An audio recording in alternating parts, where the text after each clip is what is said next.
front of the house. It's where we take care of my mom. My elderly mom lives in there. Tony Goodman's house is being taken from him. I'm legally being robbed right now. Not by the bank that holds his mortgage, but by his homeowners association. Like a lot of people these days, Tony was out of work for 10 months and struggling to pay his bills. Properties notice for sale. This past April, his home was auctioned off here on the courthouse steps. The Lookout Canyon Creek HOA foreclosed on his $165,000 home because he owes the HOA $769 in unpaid dues. With attorney's fees added, the total amount he now owes is just over $2,000. Although I know it's really not my fault, I feel like that I'm failing my wife and my kids. And that hurts. And Tony is not alone. The number of HOAs seizing homes for late payments is going through the roof. In fact, the number of HOA foreclosures has jumped 78% in Bexar County from 2008 to 2009.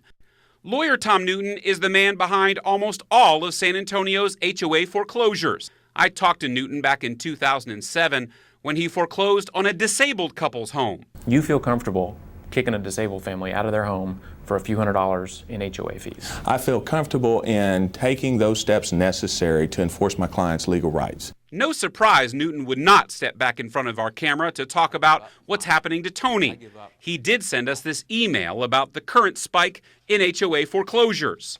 Newton writes, "I would point out that HOAs have bills to pay and obligations to meet during these times too. People who get foreclosed on by their HOAs have been given ample written notice and payment plan opportunities if I have been involved." Tony tells the troubleshooters Newton did offer him a payment plan, but the HOA board refused to accept what he told them he could pay. I tried to do the right thing. I tried to enter to a payment plan. It was rejected twice. I tried to get Tony's neighbors who sit on the HOA board to explain why they wouldn't work with him.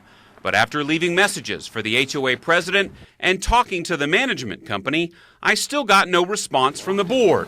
So I popped into one of the HOA meetings to try and get an answer. You're going to have to leave. This is a private meeting.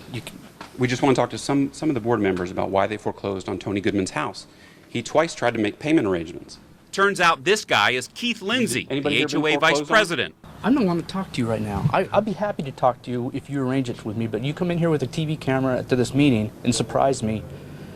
I'm not prepared to talk to you. He never did talk to me after that, but he did tell someone to call 911 to have me arrested.